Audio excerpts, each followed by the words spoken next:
They called it a harmless place. Porch lights always on, kids biking past the bakery after school, neighbors who knew your name.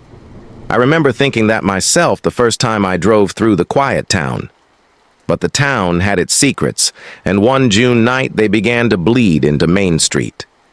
It was 2:14 a.m. when the diner's grainy CCTV caught her. A woman in a red coat, hood up, carrying a paper bag. She paused at the window, looked in, then stepped back into the street. A man emerged from the alley, tall, calm, oddly familiar. They exchanged a word, a laugh that sounded too quick, and he took the bag.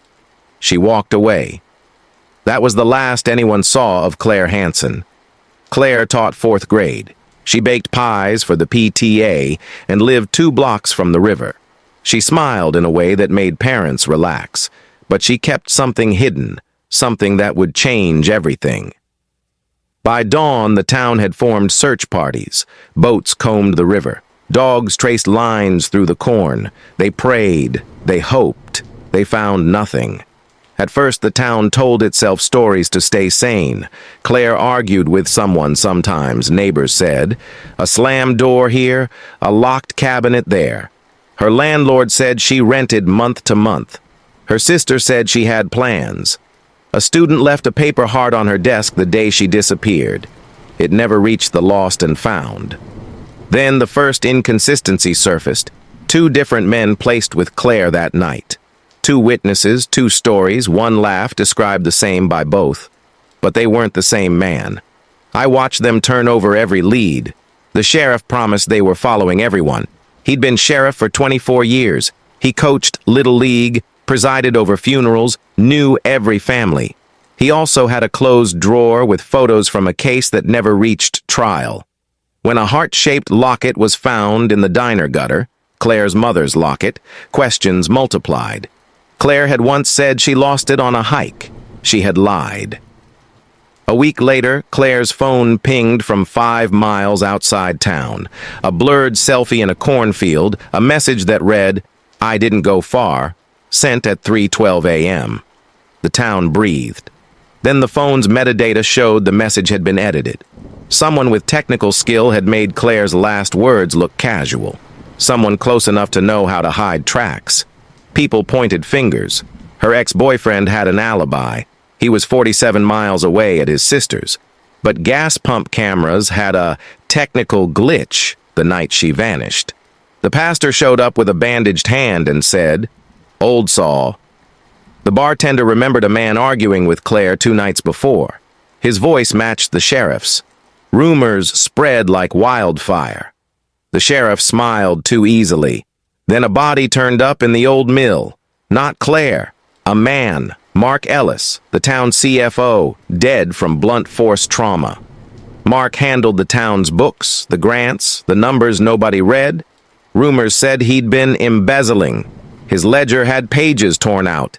He'd made enemies. He'd been heard arguing with Claire. Witnesses placed him at the diner the night she disappeared. For a moment, the town exhaled. This was a break. But the breath clipped when the autopsy said someone wanted Mark silenced, not by chance, but deliberately. A 7-year-old named Liam changed everything. He drew a truck and a logo that looked like the sheriff's emblem. He said the driver had a limp and wore Claire's locket. People scoffed at first. Then the municipal garage footage surfaced.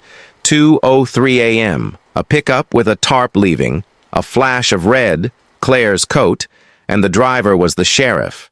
They arrested him. He denied everything, claimed the footage was doctored, but some things don't scrub clean. He had been seen arguing with Mark. He'd visited Mark about town records. He closed files with hands that suddenly looked heavy with secrets. In custody, his statements came out fragmented. He admitted meeting Claire, fighting with Mark, and finding the locket at the mill. He said he took responsibility. Those words were neat. They were not the same as truth. Then the defense opened a larger wound. The sheriff had been part of an unofficial ledger, a list of favors and compromises kept on napkins and sticky notes. People traded loyalty instead of cash.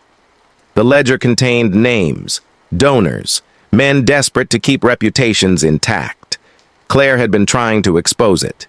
She told a friend, "They'll be exposed." She printed copies and stashed them in a safe deposit box across the county. She went to meet someone that night believing she had an ally. Instead, she met an entire system wired to protect itself. When investigators searched the safe deposit, the copies were gone. Someone used Claire's spare key, someone with access to town spare keys.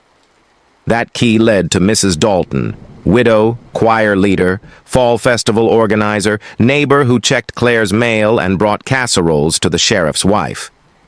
Mrs. Dalton admitted she had taken the copies and burned them. She said she protected the town. She believed prayer mattered more than papers. Her confession split the town. Some called her a hero. Others branded her a conspirator. With the ledger gone, motives multiplied and truths frayed. Had the sheriff acted to protect friends? Had Mark acted in fear? Had Mrs. Dalton acted out of love? The binding thread through all of it was fear. The trial played out like theater. Ex-lovers contradicted each other. Best friends turned into witnesses. The defense painted Claire as unstable. The prosecution called her brave. The jury found the sheriff guilty of obstruction, tampering, and being an accessory. Enough to end a career, not enough for murder. He served house arrest, then retreated to a porch where he watched the town go on, smiling the same smile he'd always worn. Yet closure was thin. An investigator kept Claire's photo, a frayed red thread from her coat, and a note from Liam. He kept the mill marked on a map. He refused to let the case rest as neatly as the paper files suggested. The town returned to routine. Bakers iced pies, kids biked to the bakery, choirs sang. The sheriff taught new deputies.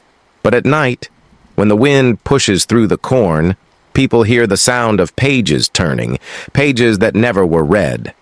Claire's name lingers like smoke. The ledger's ashes drift on the river. Some secrets get buried, others simply float. If you ever drive through the quiet town, you'll see the welcome sign and think it's safe. But remember this, the most dangerous secret in a quiet place is the belief that silence keeps you safe. Quiet towns protect themselves in quiet ways. And sometimes those ways are deadly. Thanks for watching. Please subscribe to our channel for more true crime stories.